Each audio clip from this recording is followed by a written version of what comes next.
So back again with another update on the TT Replica build. Doesn't look like it's changed a whole lot, and in some cases some parts have been removed, but it's to test fit other parts. This past week has been spring break, which is a week off for us who are involved in education in my particular province. And on the way, we went on a little trip, and on the way down there, we tend to listen to a podcast called Smartless. So it's Jason Bateman, Sean Hayes, and Will Arnett, and it's always there's always a joy during the podcast, because if there's any excuse for Will Arnett to mention that he's Canadian and make some Canadian references, it's great. Anyway, I think it was Will that made some comment. They were interviewing Bono from U2 about how, how people who post things to YouTube refer to it as content, where, what he does or what, people like Bono or actors or actresses do is more art. It's not content.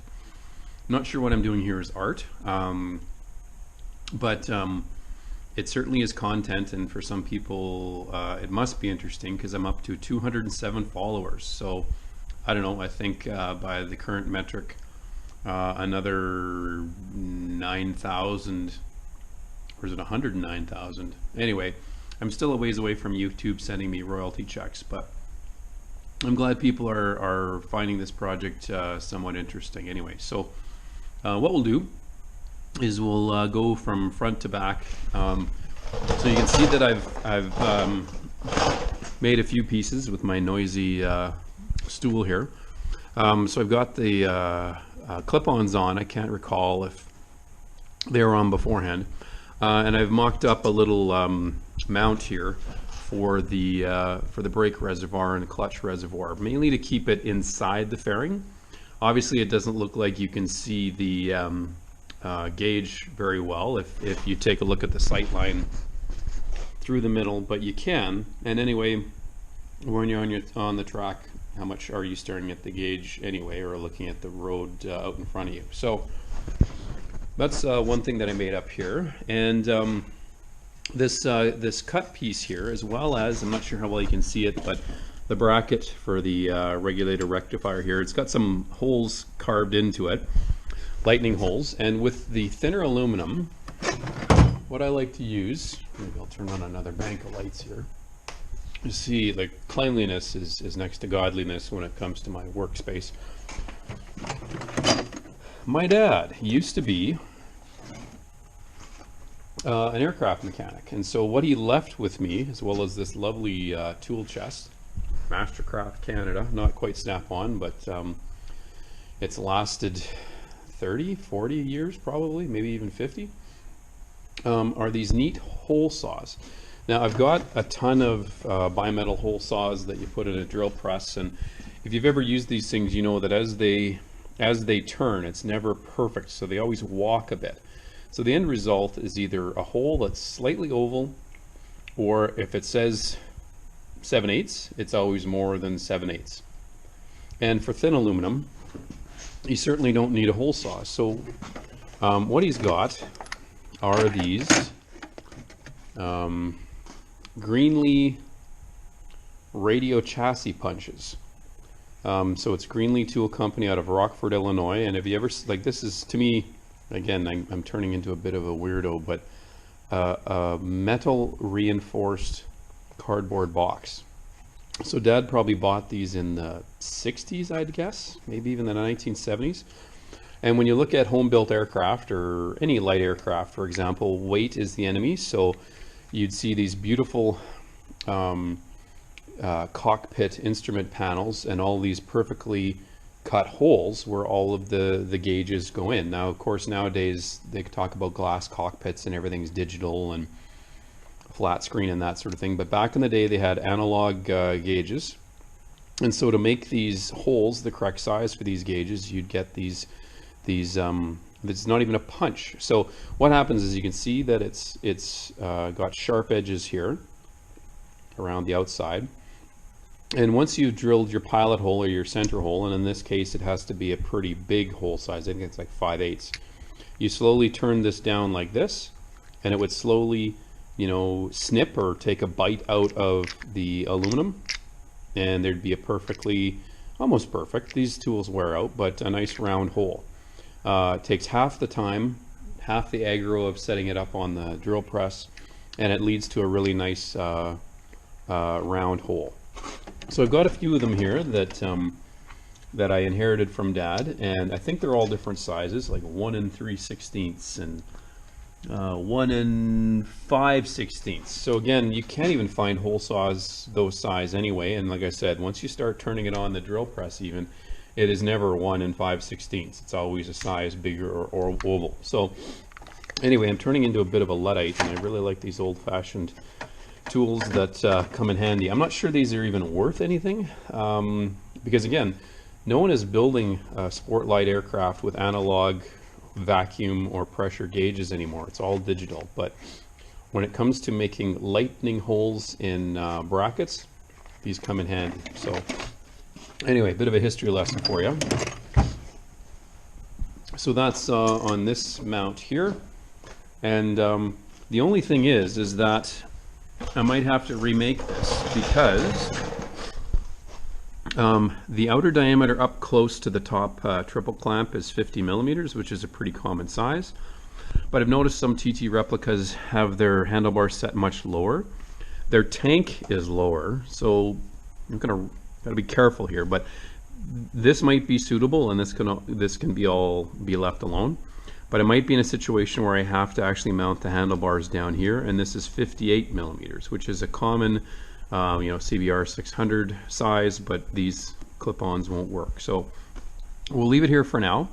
But this is where I'm at this point, and certainly not gonna start mocking up or cutting up Tygon tubing and that sort of thing, because I'm a ways away from hooking up the brake system. So that's at the very front. This is my quite expensive, but very cool. I don't know. Do people get excited about a regulator rectifier? Anyway, this is it's mounted, and so as I said in one of my earlier blogs, the plan was to mount it here. My American friends, I was down in the States this past week, and if you've never gone to Menards to look for fittings or tooling or stuff like that, do it.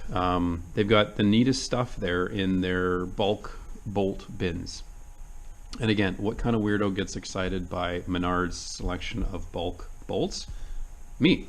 So some nylon spacers here.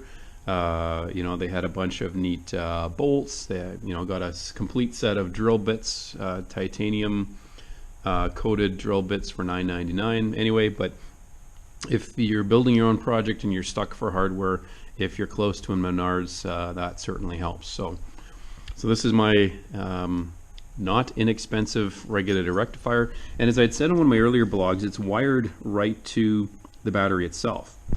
So there's a nice durable positive and negative. I've kind of temporarily wired here along the frame, and it's all a big guesstimate, right?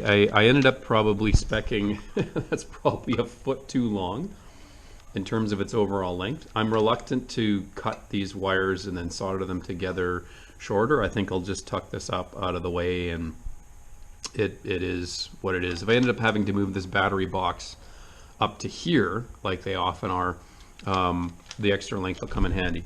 And it has a big Jesus fuse here. I think it's a 40 amp fuse, which is also similar to what they have on the stock wiring harness. So I think, as I said in an earlier vlog, I'll be able to cut some more stuff out of the stock wiring harness and simplify it.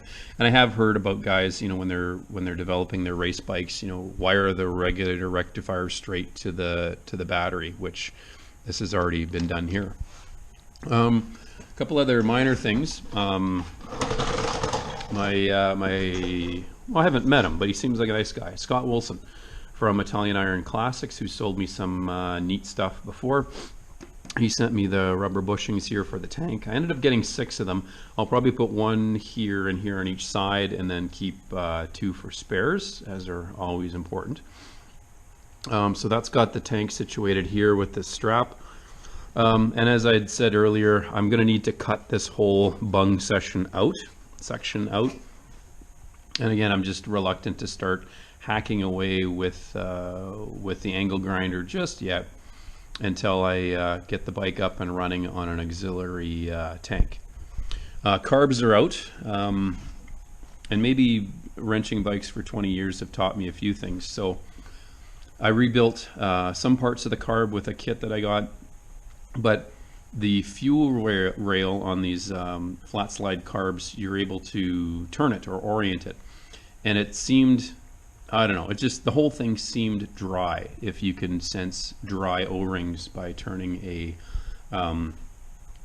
fuel spigot. But what I ended up doing is I ran brand new seafoam through the carbs into the floats, checked to see if the accelerator pump was working on both carbs. It was working on one, but not the other. Now that might be a priming issue because the accelerator pump worked on the carburetor that had the accelerator pump mechanism attached to it.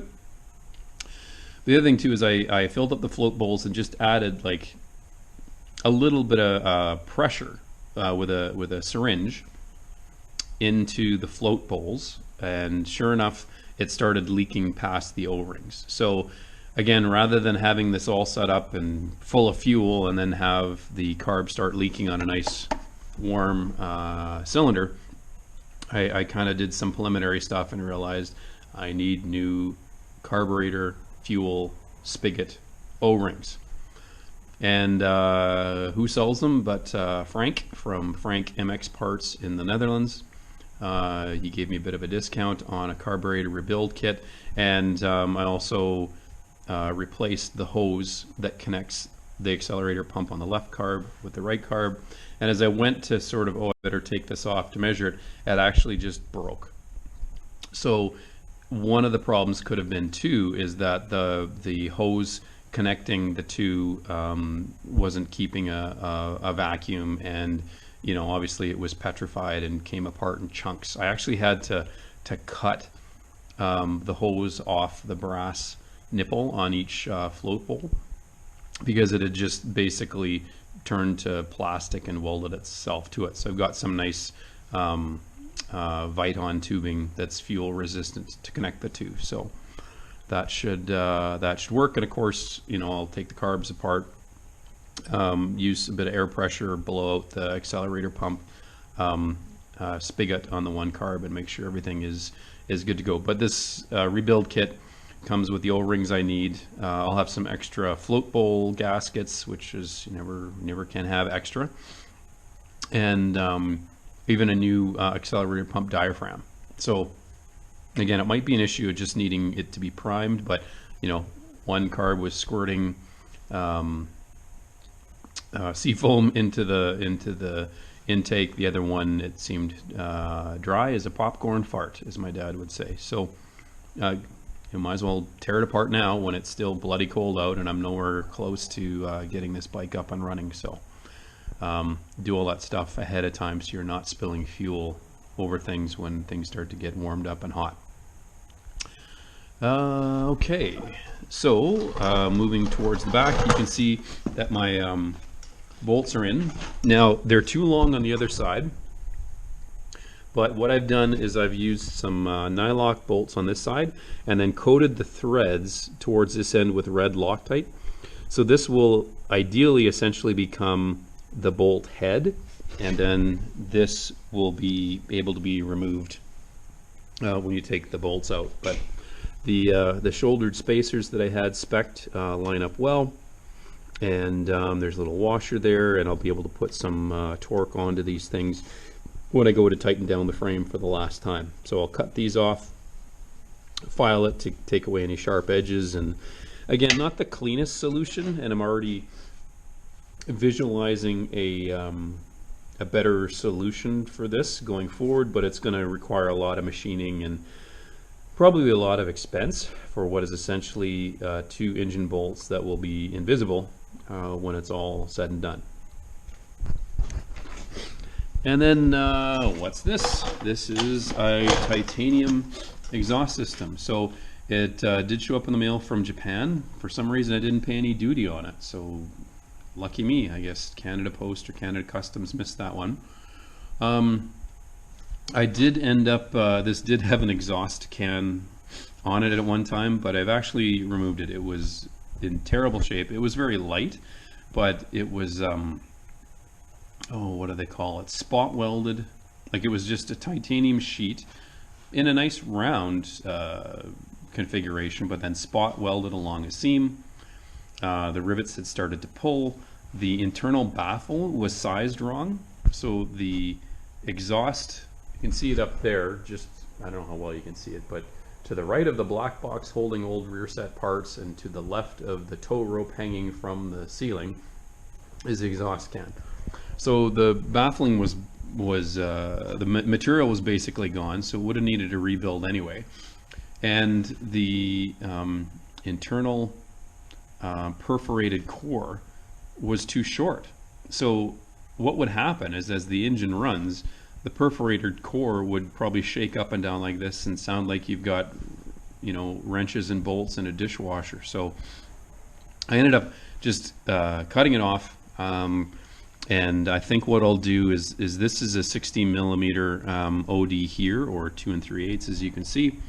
And I'll just put an exhaust can on here. I might be able to find something again on eBay or again Japanese auction site or something like that. 16 millimeters is sort of an odd size, so there's not a ton of them around.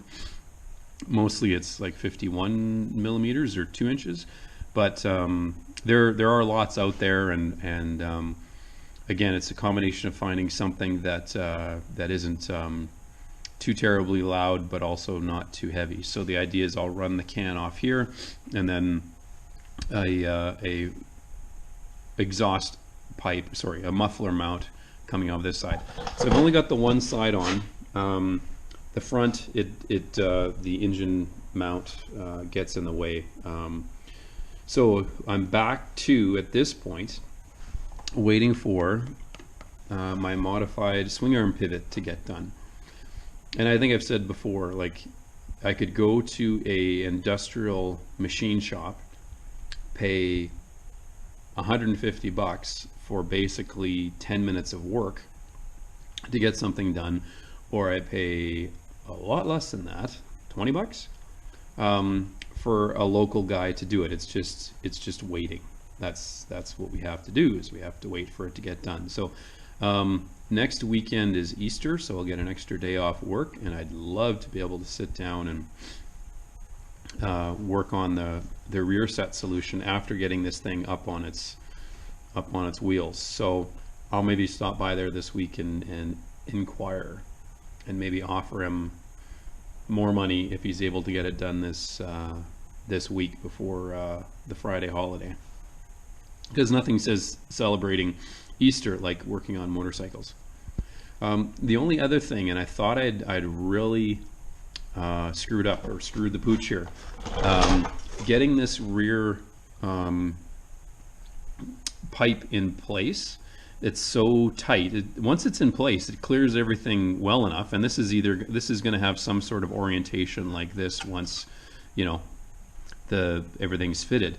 But I had to take the shock off and just sort of manipulate the rear swing arm, and just, again, as my dad would say, hold your tongue right to slide this in here and get it into the exhaust manifold there. Once it's in there, it's fine. There's, you know, a little bit of clearance there, but I thought I'd screwed up, and like I said, this was for a 400 SS engine, and Brad Black said that it would fit. It does, and this isn't an OEM one. This is a custom made one. So anyway, I thought I'd really spent a painful amount of money on something that wouldn't fit, but it actually does fit. So I'll have to get the front exhaust header in place and get it mounted up, and then figure out what I'm going to do for a muffler. But it is full titanium, weighs nothing. Like, it is so light, it's not funny. I bet the whole system to here weighs as much as you know, one stainless header pipe, which is stock. So that's kind of neat that I was able to source that. What else? I think that's all I've got. Oh, I've started to, so well I can balance that on my knee, figure out a solution to mount the starter solenoid, because it is a big hefty bugger, and I go to the track by myself, so I don't have anyone to push start me or run a set of rollers. So I was thinking that based on the length of the wire that runs from this terminal to the positive post on the battery, that I'd mount this. So you can see I've got a little box section bracket here made up, and I think I'd mount it somewhere here. So that clears everything. I'll just switch this around. That clears everything here, and that's a nice sturdy mount. It is a bit conspicuous, I guess, in terms of where it's located, but you know, up here doesn't seem to make any sense. It's getting a bit too close to the shock. Originally they were mounted right here, but of course the battery's back here. So again, nothing's for sure, but you can see I've cleared away the paint here in anticipation of maybe tack welding that in place and you know, running in that orientation. Part of the rear fairing will cover that, but you know, I don't want, you know, if I'm leaning hard to the left, I don't want my heel or my leg, you know, pushing against that. So I might even orient it, you know, inboard a bit, just to get it out of the way of everything. But it seems like a good enough spot to put it on the frame itself. So speaking of body work, you say timing is everything. So I've decided to, like, there was two versions of TT bikes. There was a TT1 and a TTF1 and a TT2. I've gone with the more modern TT2 style of fairing, and like, what am I doing buying fairings now when the bike isn't even running yet? Well, I'm getting very close to the point of you know, I can't, you know, mount this unless the fairing's in place, and I can't mount the gauge unless I have the upper fairing in place. And am I going to run extra brackets here to support the ears of the front fairing? But then I have to watch, you know, that it doesn't hit this. So anyway, it's a pretty weak justification of spending a chunk of change with my Czech friends' Moto Forza fairings. On top of that, I guess as a loyal customer, they sent me a little survey, and I got a discount code to go with it, which saved me about €60 on the overall price. So, you know, when you're mad about bikes, you can justify spending money on anything at any time. So that's my justification. I got 15% off. So it's been ordered just today. They'll probably come in about a month or so, and you know, I can start, you know, mocking things up a bit fairing wise if I'm waiting on more parts to come in. I guess the only other thing that's going to be a bit of a experiment is that originally I was worried about the main switch, and a friend of mine who's an electrician, you know, talked about making sure you don't get a cheap crappy switch from an outlet place like, again, Canadian Tire or Napa, and you know, they're all fine and well, but I didn't really like the idea of putting a keyed switch in there. So what I'm hoping is that I had a spare starter switch. So this is the Ducati starter switch on this side, off, on, and then starter. So I had a spare one that had a frayed wire, and the block connector at the end was also mullered. So I just I opened this up. I got rid of the like the starter switch and just the on-off switch, and hopefully that has you know, it's like I need at least 20 amps. I don't know if this is 20 amps, but if it's enough to run the starter, then it should be enough to run the you know, main ignition off, on, and as well too, there's far less draw on the system. There's no lights, there's no tail lights, all that sort of stuff. This is my potentially flawed logic, by the way. So what I did is I took out the starter button, just filled it with silicone and oriented in this direction. Clutch still works fine, and just two wires coming off it, and they're decent gauge. So they'll just be wired into the harness as a off-on switch, and hopefully should replace the ignition key mechanism.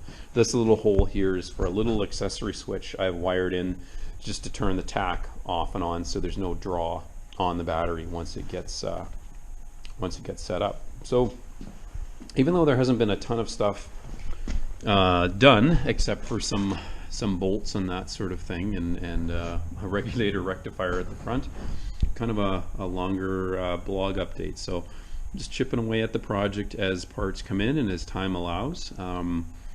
Even though it's April 1st, Mother Nature's playing a trick on us, because it's still a ton of snow outside, and I don't know, what does it say, -3 inside in the garage. So I'm not going to be riding anything anytime soon. The 890R is still underneath its tarp. So yeah, like I said, I don't know if the next update will come in a week's time or 2 weeks time, but hopefully I can put some gentle pressure on my machinist friends, get that rear swing arm pivot done, get that installed, get it up on its wheels, and then start mocking in both the horizontal exhaust as well as the rear sets. And up on wheels, it always starts to really look like a bike. So that's it for now. Like and subscribe. I'm still well away from making money and monetizing YouTube, but tell your friends, like and subscribe.